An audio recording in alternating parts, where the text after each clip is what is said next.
أشهد أن لا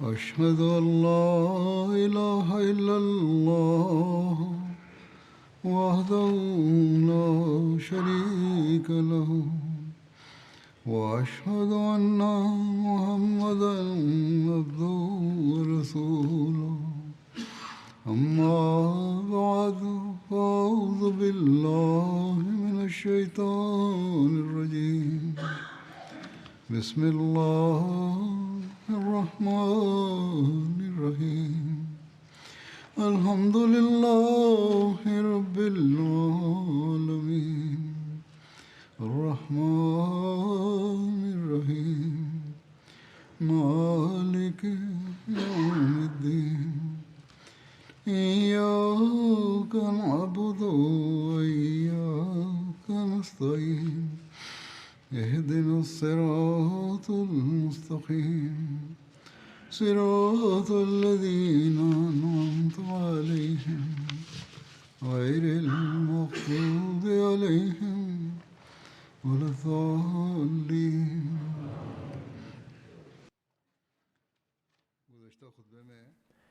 After reciting the Tashahhud, Ta'awuz and Surah Al-Fatiha, Hazrat Khalifat Masih V Ayyadahullah Ta'ala ibn al-Aziz stated, in the previous sermon, I mentioned an incident where a Muslim killed someone despite that person offering the greeting of peace. And in relation to this, I also recited verse 95 of Surah An-Nisa, in which it is stated that if someone greets you with peace, do not say that he is not a believer. The full details of that incident were not shared at that time. Further details are that I had briefly mentioned that the Holy Prophet ﷺ had stopped the man from doing this. But it is also reported that the Holy Prophet expressed extreme anger and distanced himself from him. In fact, some narrations state that he even prayed against him. In any case, the Holy Prophet ﷺ was deeply grieved by this act, because the issue of retribution for the murdered person was later brought before him by the victim's family after the Battle of Hunayn. Therefore, the full account of the incident will be shared on that occasion, God willing. In any case, the Holy Prophet ﷺ regarded this as a heinous crime. If only today's so-called religious scholars in Pakistan, the self-proclaimed custodians of faith, could understand this and stop the injustices they are committing against Ahmadis, then perhaps they might be saved from Allah's punishment.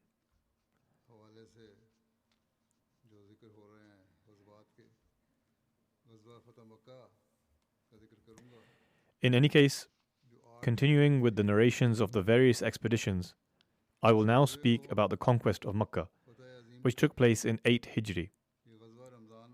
This battle is also referred to as the Great Victory, Al-Fath al-Azim. As I mentioned, this occurred in Ramadan 8 Hijri. It was a truly magnificent and grand conquest, the glad tidings of which had already been foretold by Allah the Almighty. As a result of this conquest, people began entering Islam in large groups.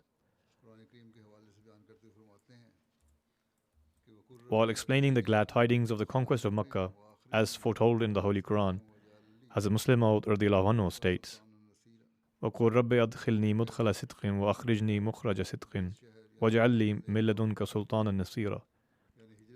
Meaning, and say, O my Lord, make my entry into this city, i.e. Makkah, a good entry, i.e. grant victory and success after the migration, and then make me come forth with a good forthcoming, i.e. the migration, from this very city, and grant me the means to success and support from thyself.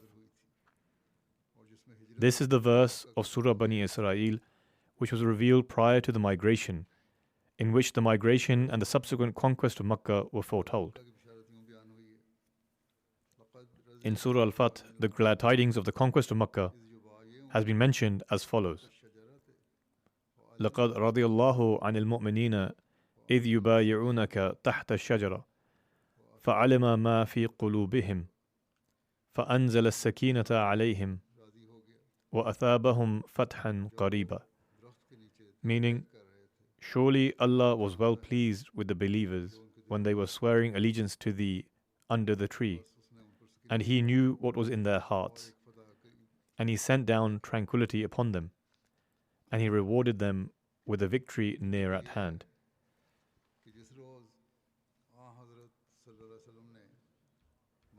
The truth is that on the very day the Holy Prophet ﷺ migrated from Makkah, Allah the Almighty had already given him the glad tidings that do not grieve.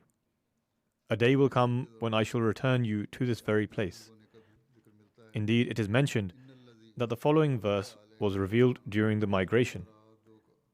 إِنَّ الَّذِي فَرَضَ عَلَيْكَ الْقُرْآنَ لَرَادُّوكَ إِلَى مَعَادٍ.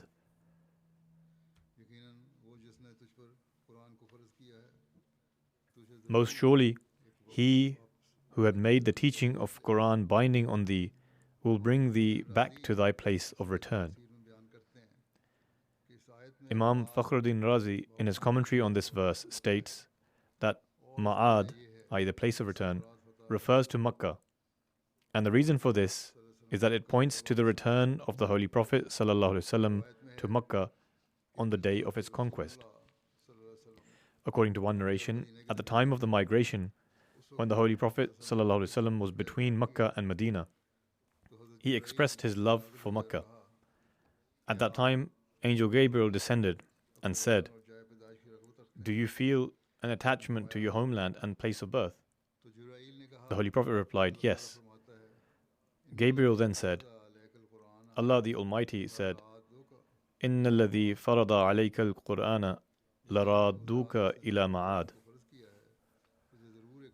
Most surely He who had made the teaching of the Quran binding on thee will bring thee back to thy place of return. That is, Allah will grant you dominance over the Quraysh and return you to Makkah.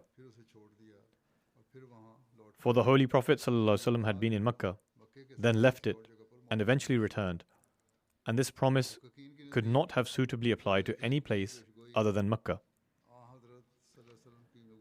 According to scholars and researchers, this verse of the Holy Quran is a proof of the prophethood of the Holy Prophet ﷺ, because he conveyed a prophecy from Allah the Almighty about the unseen, and events unfolded exactly as foretold.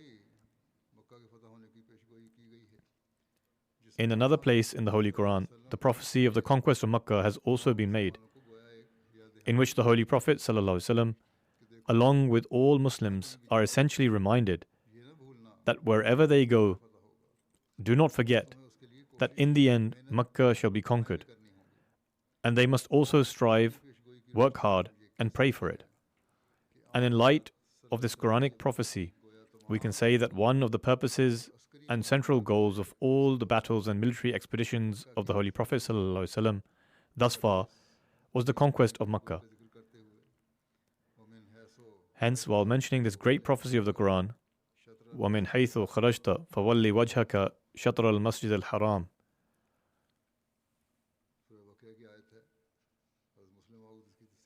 This is a verse from Surah Al-Baqarah. Hazrat Muslim Maud radiallahu anhu states in his commentary, the commentators have interpreted مِنْ حَيْثُ خَرَجْتَ, from wherever thou comest forth, to mean that wherever you may be, in every condition, keep the Qibla as the sacred mosque. And the reason they give for this is that from the earlier command, one might have assumed that perhaps this Qibla is only for the people of Medina and not for others. Therefore, Allah the Almighty said, wherever you come forth from, turn your face towards the sacred mosque. As the Muslim Maud continues, but the truth is that whether in this verse the Holy Prophet is being addressed or whether all Muslims are, the meaning cannot be about facing the Qibla. Firstly, because the prayers that are offered while residing in a city or town are generally more in number than those offered while leaving on a journey out of the city. In such a case, the command should have been one that applies to the greater number of prayers, rather than giving an order that, due to being in a state of travel, would apply to very few situations. For example, a person might leave a city at 10 a.m., or between Asr and Maghrib, or in the middle of the night. And all these are times in which the question of prayer does not even arise. In such circumstances, the command, "And from wherever thou comest forth, turn thy face towards the sacred mosque," becomes meaningless, because rarely is there an opportunity for prayer at the time of leaving of a city. By then, a person has usually either already prayed, or if he has yet to pray, he can offer it slightly later. In any case, there is no direct connection between departure and prayer. Furthermore, these meanings could only be accepted as valid if there were any prayer specially tied to the moment of departure. But everyone knows that no prayer is tied to the moment of departure. In such a case, applying this verse to the act of leaving for a journey is by no means correct. Another argument proving that min haythu kharajta, from wherever thou comest forth, does not refer to facing the Qibla during prayers, is that while traveling, even the concept of direction sometimes ceases to apply, and wherever the face is turned, prayer can be offered. For example, if a person cannot get down from a mount, then it is proven from the Holy Quran and the practice of the Holy Prophet ﷺ that in such a case, whichever direction their face is turned, they may offer prayer in that direction. If one is offering prayer during travel, then wherever one's face happens to face, that is permissible, whether it be towards the Qibla or elsewhere. At such times, the issue of direction does not arise. East, west, north and south all become the same. The focal point of one's heart should only be towards the Holy Kaaba. While praying, you must only think that your attention is towards the Holy Kaaba. Nowadays, when one is sitting in a train, there is no fixed direction either, because the train sometimes turns north, sometimes south, sometimes east, sometimes west. We observe this similarly in long journeys via aeroplanes. Nevertheless, the prayer of the passenger who offers prayers are not invalidated. If we take the interpretation of the commentators as correct, then neither can a person riding an animal act upon this command, nor someone sitting in a train.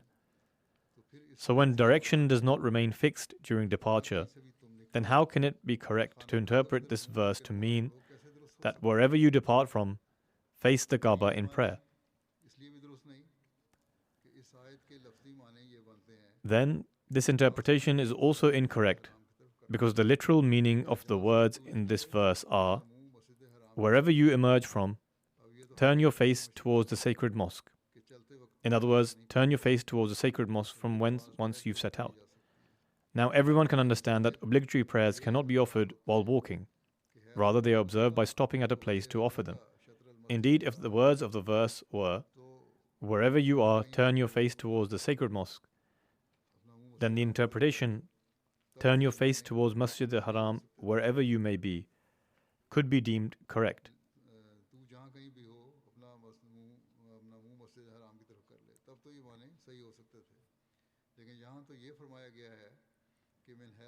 But the words here are, min haythu kharajta fawalli wajhaka shatr al-Masjid al-Haram, meaning, O Muhammad, the Messenger of Allah sallallahu alaihi wasallam, or, O ye Muslims, wherever you set out from, turn your face towards the sacred mosque.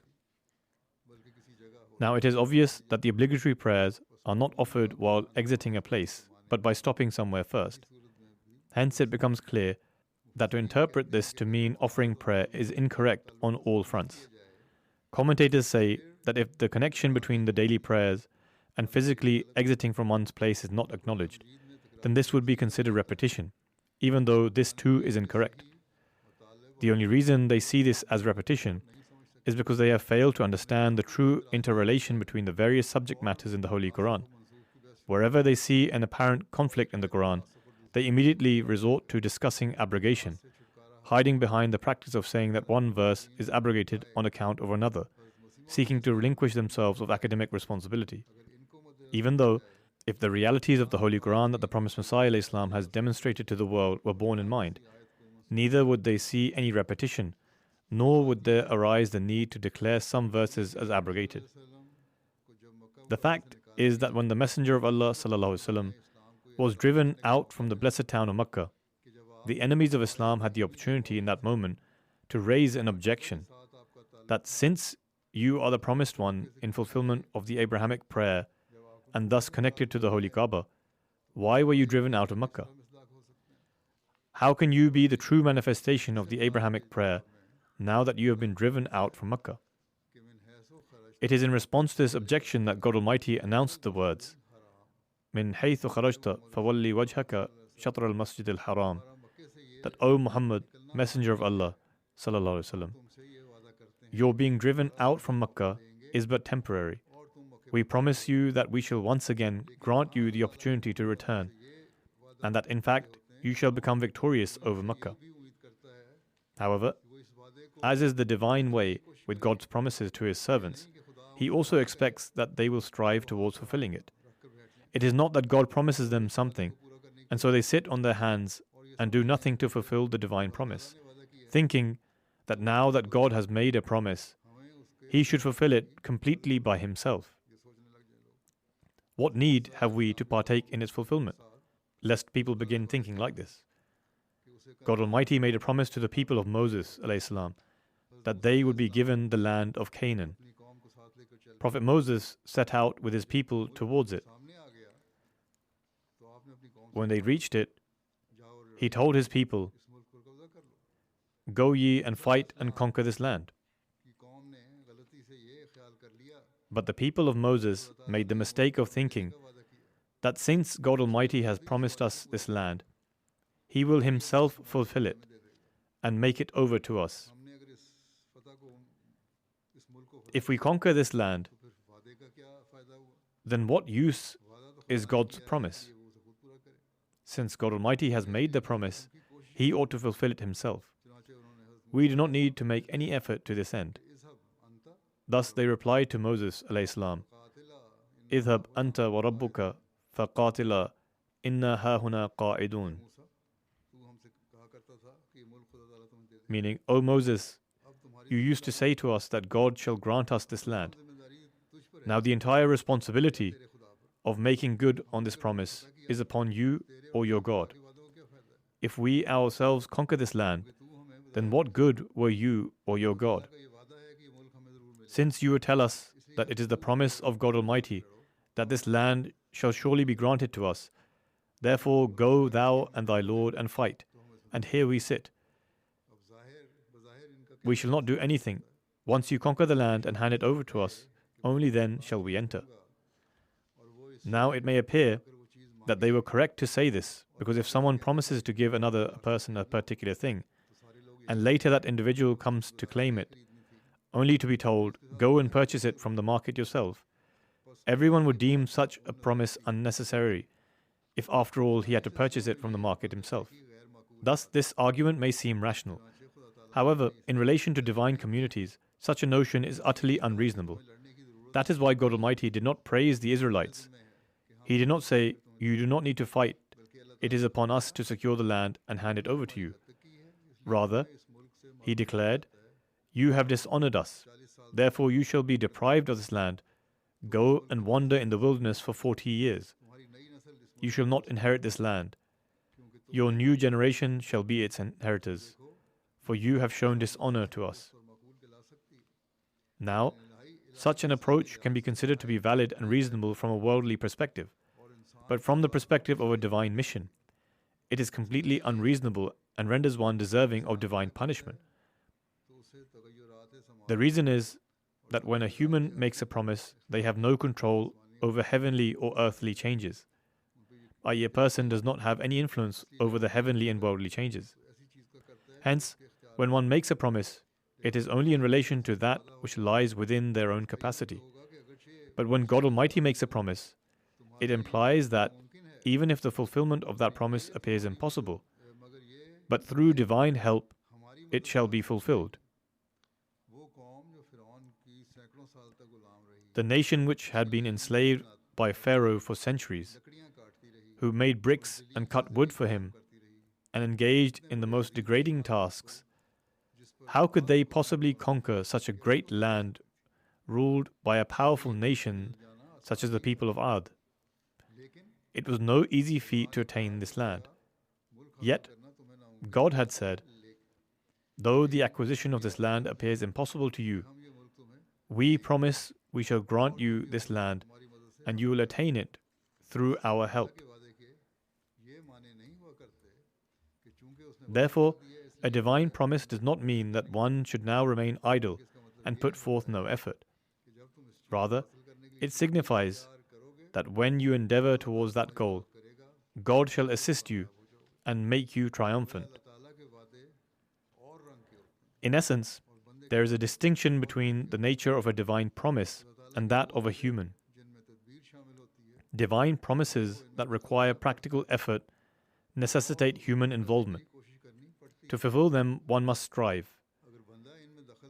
If one does not involve themselves in its fulfillment, they become deserving of punishment. In contrast, this does not apply to the promise made by a human. A person cannot say, I shall change the course of divine destiny for you, for this is not in human control. Should anyone make such a claim, they would be rightly questioned by Allah the Almighty, who are you to alter destiny? On the other hand, God can say, if you act according to my command and strive for this, I shall assist you and alter the course of destiny. For destiny is within His power, and He may change it as He wills. When the Holy Prophet ﷺ was vouchsafed the divine promise of the conquest of Makkah, the Muslims were also warned alongside this, that, O Muslims, do not be like the people of Moses, who thought that since God had promised them victory, He would fulfill it Himself, and they would not need to make any effort on their part. In fact, you too must strive to fulfill this promise. The promise of God meant, you are weak. If you were not, why would you have left Makkah? Leaving Makkah signified your weakness, and your enemy is strong. But God shall grant you strength, and you shall reclaim Makkah from your adversaries. Thus, the command, وَمِنْ حَيْثُ خَرَجْتَ فَوَلِّ وَجْهَكَ شَطْرَ الْمَسْجِدِ الْحَرَامِ means that wherever you depart from, let your direction and purpose be the conquest of Makkah. This term khuruj, i.e. departure or go forth, also carries the connotation of military expeditions. In that context, the verse means, wherever you embark upon a military campaign, be it east, south, west or north, your objective should be to lay the foundation for the conquest of Makkah. For instance, if you plan to attack an enemy from the south, but learn that they have allies to the west who might launch an assault from the rear, then first, attacking the west is in essence a preliminary step towards the southern campaign. Similarly, if their allies reside in the north and you engage them first, this too serves the original purpose of defeating those in the south. It is in reference to this very principle that Allah the Almighty states, O Muslims, in every expedition against a people, country or area, let your true purpose of your direction be towards the conquest of Makkah, for Allah intends to grant you its victory. Thus, when we study the battles and expeditions of the Holy Prophet ﷺ, this principle becomes manifest. The overarching purpose of all his military expeditions was none other than the ultimate conquest of Makkah. In whichever battle he felt that the fulfillment of this objective was lost, or when a battle with a particular people threatened to delay the conquest of Makkah, the Holy Prophet would completely refrain from engaging in it, even when provoked. Many tribes challenged him and acted provocatively. But the Holy Prophet ﷺ always responded with patience and forbearance. However, if a tribe challenged them whose defeat would clear the path to Makkah, he did not hesitate to act. Indeed, upon analysis of all the Islamic battles, reveals a deep, divinely guided wisdom behind them, particularly those preceding the conquest of Makkah, whose sole objective was to pave the way for that very victory. Had the verse simply meant, wherever you are, turn your face towards the Qibla, then as mentioned earlier, the words, min haythu kharajta, from wherever you go forth, would not have been used. Instead, it should have been, wherever you are, turn towards the direction of the Qibla. The words, wherever you may be, should have been used in order to instruct one to turn towards the Qibla. This is because at the time of departing, people do not pray, rather they prepare to walk. Hence, this verse has nothing to do with offering the prayers. In fact, the only meaning of this verse is that wherever you go forth from, whether it be a place facing the east or a place facing the west, whether it be a place facing the north or a place facing the south, your direction should be towards Makkah. In other words, your attention, your thoughts, and your mind should be focused solely on the fact that you must gain victory over Makkah, and by establishing Islam there, bring all of Arabia under its influence. Wujuhun also means directions. Therefore, this means that you should have a singular purpose, to conquer the Holy Kaaba and make it the center of Islam. Because until Islam spreads in Makkah, until Makkah does not come under the rule of the Muslims, the rest of Arabia cannot become Muslim. This was the established program for Muslims, and this program was undoubtedly well beyond their capabilities. Though there was no formal government in Arabia, there also wasn't complete lawlessness. It had various kings associated with it, who would form pacts and the like. Similarly, though Makkah was not formally governed, it was the capital of a nation that had a population of 1.5 to 2 million people. The surrounding tribes looked towards it and deemed their decisions and laws to be binding. Then, according to those times, it was a very large city with a population of 15 to 16,000. And not just within the city, but all 1.5 to 2 million people of the population of that nation were soldiers and were very skilled in warfare. They were fighters, brave and quarrelsome, and it was not easy for the Muslims to combat them. At the time this verse was revealed to the Holy Prophet ﷺ, the Muslims only had 400 to 500 soldiers, or 1,000 at most. Including women and children, they would have numbered a total of 11 to 12,000. The Muslims did not have more numbers than this, and their military strength was nothing worth mentioning. Yet, despite the Muslims being in a very weak state, not having numbers even comparable to the disbelievers, not having any weaponry, and not having any military strength in comparison to the disbelievers, Allah the Almighty presented a challenge to the disbelievers, that though they might see the Muslims as being small in number, as being weak and powerless, those very Muslims would conquer their land one day and take over their capital. They would attain such victory that they would institute the laws of Islam there and completely eradicate disbelief from the land of Arabia. Considering the state of the Muslims, this was a fantastical claim to make. What's more, this claim was not limited to a specific area.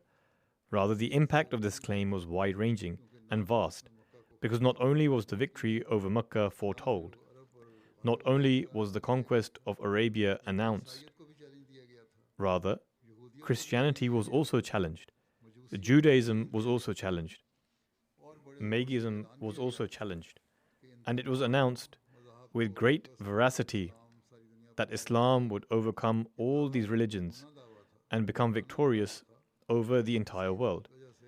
This claim was a fantastical one. That is why the disbelievers used to call the Holy Prophet mad, God forbid, and also considered the companions to be mad as well, because they could not see any worldly means for the fulfillment of the claim that they were making. However, the reality is that for extraordinary things to happen, until a certain state does not come about in each person, which in certain conditions is considered in medical terms as monomania, being entirely focused on a singular thing, until he does not forget everything else, until a sort of constant unrest and uneasiness does not come about, and until one does not develop a distinct passion for extraordinary works, one can never be successful in these undertakings. It is this very matter that the Holy Quran has drawn attention towards in this verse, that you should forget all else and make this your sole goal, that we will conquer Makkah for the sake of Islam. Until this center and this fortress is not obtained, you will not attain victory in all of Arabia, nor the entire world. Here the question arises as to why Allah the Almighty said that, and from wherever thou comest forth, turn thy face towards the sacred mosque, instead of saying whichever direction you wage an attack, remain focused upon the sacred mosque. The answer is that it is at the time of departure that the decision is made as to the purpose of the attack. It is not that one begins fighting first and then thinks of the purpose later.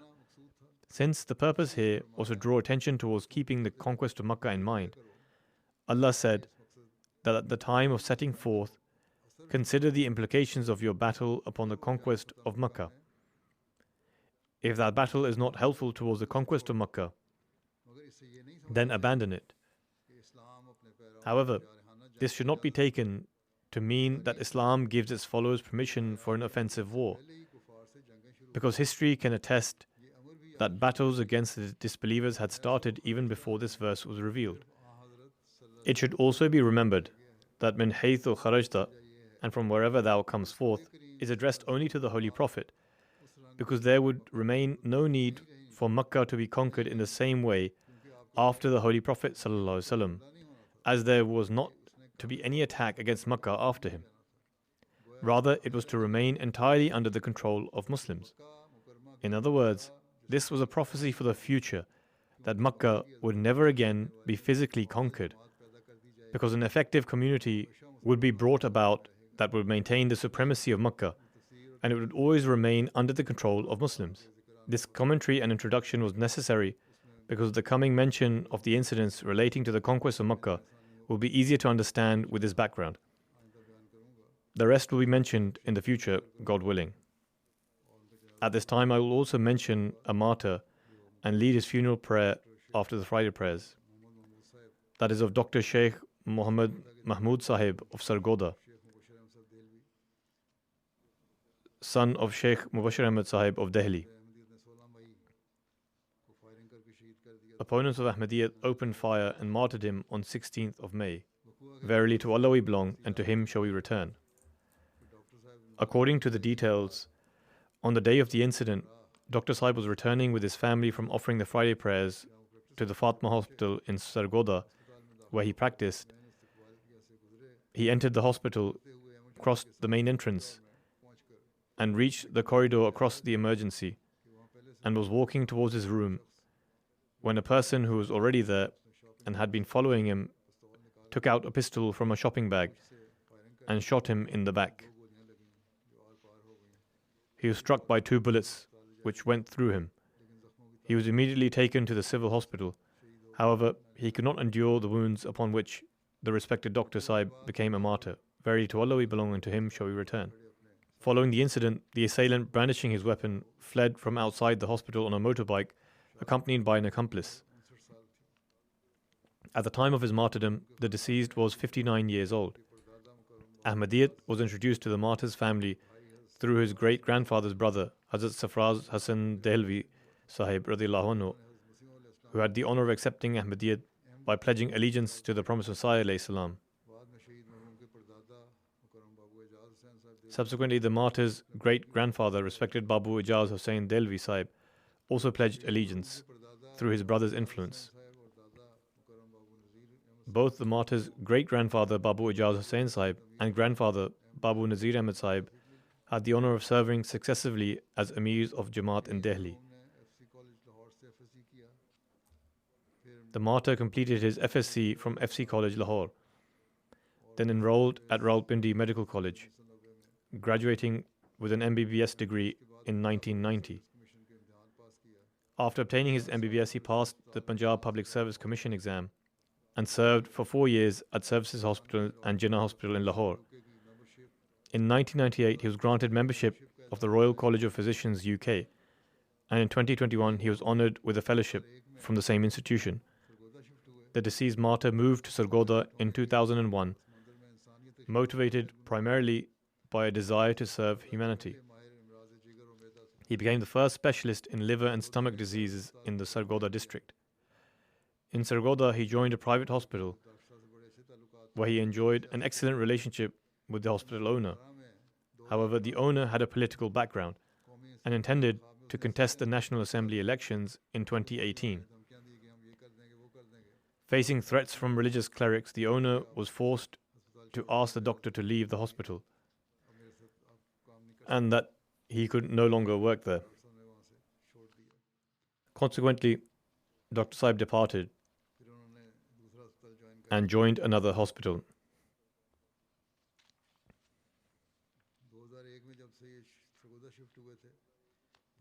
Since shifting to Sargodha in 2001, he regularly dedicated time as a visiting physician at Fazl Umar Hospital in Rabwa. Allah the Almighty had gifted him with the ability to heal, and many patients benefited significantly from his treatment. Besides his secular knowledge, he was deeply versed in religious studies, extensively studying Quranic commentary, tazkira, Ruhani Khazain, and other Jamaati literature, including literature addressing contentious issues. He also served the Jamaat as Naib Amir of Sargodha district. He was actively involved with the Medical Association after its establishment, becoming its vice president in 2024. He also served as president of the Sargodha chapter. Despite suffering from cancer for the past 3 years, he always prioritized the illness of others over his own and remained ever ready to serve. His compassion and love for patients were exceptional, often providing free treatment to the needy, even giving them fair money for the return journeys. He also paid personally for some patients' medical tests. As it is mentioned earlier, he was the first specialist for liver and stomach diseases in the Sargodha district. He quietly and significantly contributed to the marriages of financially disadvantaged girls.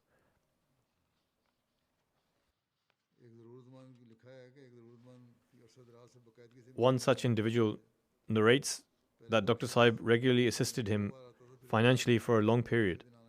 Initially, this person visited once or twice a month, but gradually began visiting every 2 or 3 days. Despite this increased frequency, Dr. Sahib continued to support him. On one occasion, when this individual made an unreasonable demand, Dr. Sahib, who usually would never get angry and had a gentle disposition, inadvertently spoke harshly. But owing to his innate disposition and piety, he remained restless through the night for speaking sternly, and called the individual the following day, apologized sincerely, and provided substantial financial assistance. He deeply revered elders of the Jamaat and often travelled specially to Rabwa to treat patients whenever required. His mother, Amatul Hay Sahiba, states that he deeply respected his parents, fulfilling all their needs without them having to ask. She never asked for it, but he always fulfilled her needs. He exhibited numerous admirable traits from childhood, kept to his own work, was deeply committed to Khilafat, cared profoundly for the poor and sick, and meticulously managed financial transactions. He kept the entire family together.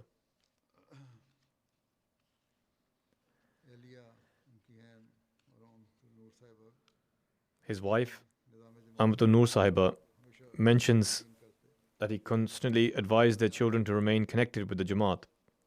His devotion to Khilafat was extraordinary, regularly listening to the sermons and meticulously noting points in a diary, a practice few, including life devotees, consistently follow. He would note points from the Friday sermon so he could benefit from them. His contributions to financial sacrifices were exemplary. At his martyrdom, his wasiyat contributions were fully settled up to 2025.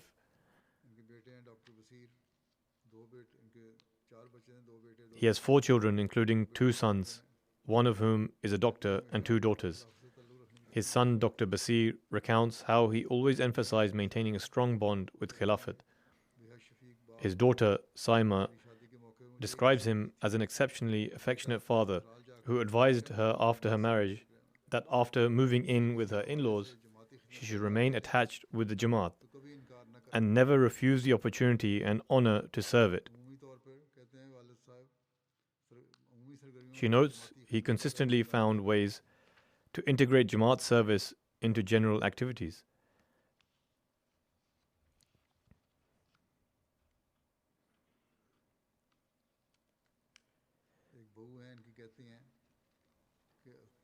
One daughter-in-law recalls how strongly he emphasized placing trust in Allah.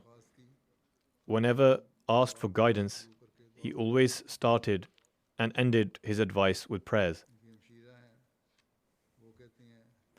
His sister remarks that he was deeply troubled by opposition to the Jamaat. He consistently observed voluntary prayers and tahajjud prayers daily.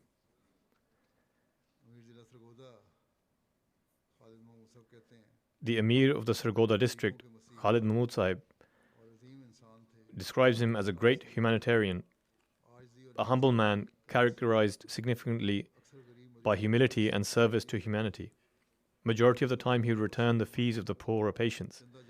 Making sacrifices for the Jamaat was one of his salient qualities. Aside from paying his chanda and promises, etc., he would assist by making additional sacrifices. He showed great respect to the office bearers of the Jamaat. Zubair Sahib, the missionary of the Sargodha Jamaat, says, "A very dear individual has departed from us, who was a servant of humanity, a personification of mercy and benevolence, someone who healed hundreds of thousands. He was a devotee of Khilafat and an angel personified. The late martyr was a dervish, and every aspect of his life was exemplary. Whenever an office bearer or life devotee would go to him, he would get up from his chair, and even when they would leave, he would see them out up to the door." He further says, when he was told that the conditions are worsening, he should employ a security guard or have a khadim for safety measures.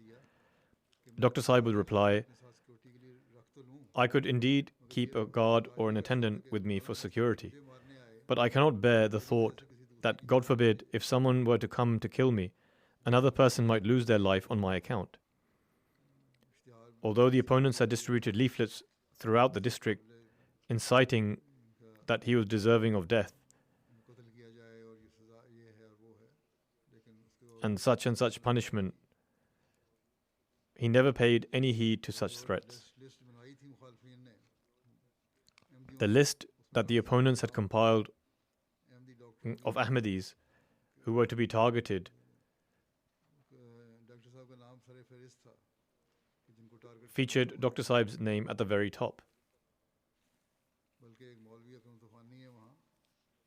In fact, there is a certain cleric, Akram Tufani, who had even issued an edict declaring it lawful for him to be killed, and that edict had been publicly distributed as well. Yet despite all this, the government took no action.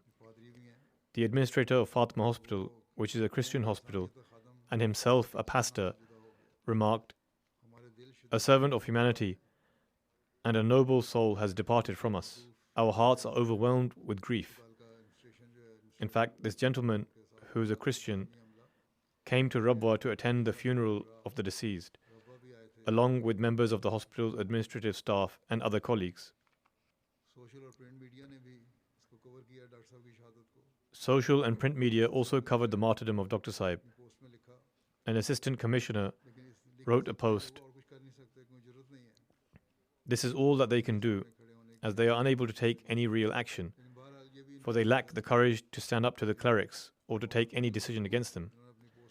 Nonetheless, even this act reflects a degree of bravery that, as a woman, she wrote in her post, Sheikh Mahmood was nothing less than a savior for the poor. He was an exceptional medical specialist. At times, he would even provide costly diagnostic tests free of charge to the underprivileged. There is perhaps hardly a single household in the entire district that did not benefit from Dr. Sahib's care.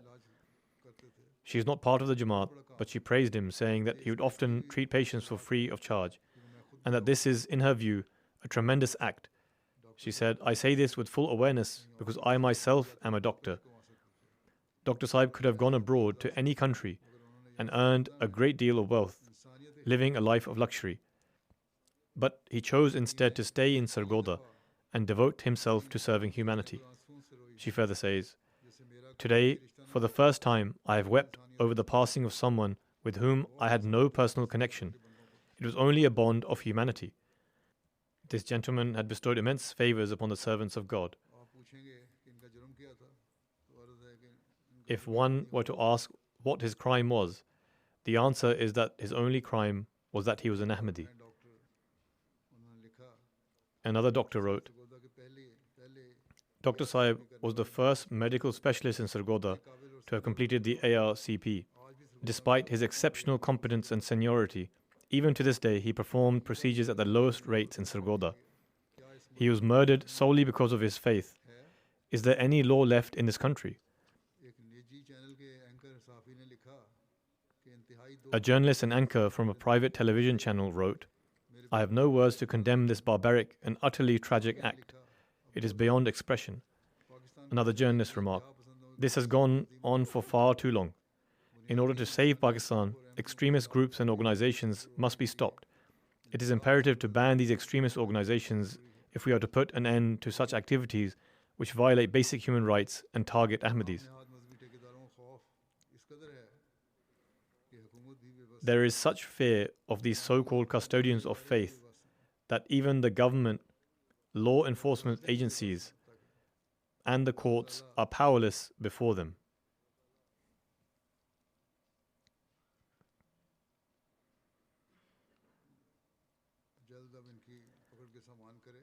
May Allah the Almighty swiftly bring about the means to seize them. It is necessary now for them to be rid of completely in order for the country to be saved.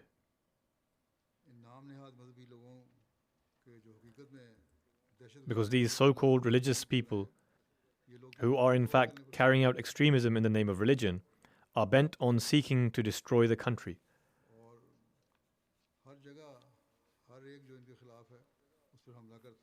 They attack anyone who opposes them. In any case, our supplications are before Allah the Almighty alone, and we ought to do justice to this. May Allah the Almighty elevate the ranks of the deceased martyr and grant patience and steadfastness to his loved ones. He leaves behind his elderly mother. May Allah the Almighty alleviate her grief. May Allah the Almighty keep his wife and children in his protection and security.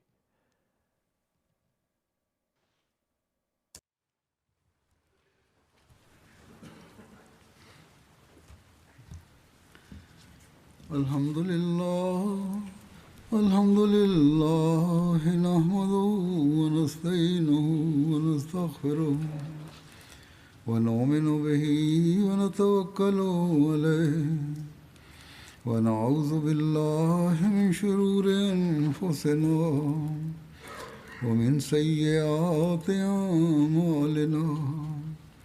Man yahdihillahu fala mudilla lahu ومن يضلله فلا هادي له ونشهد أن لا إله إلا الله ونشهد أن محمدا عبده ورسوله عباد الله رحمكم الله إن الله يأمر بالعدل والإحسان وإيتاء ذي القربى وينهى عن الفحشاء والمنكر والبغي يعظكم لعلكم تذكرون اذكروا الله يذكركم وادعوه يستجب لكم ولذكر الله أكبر.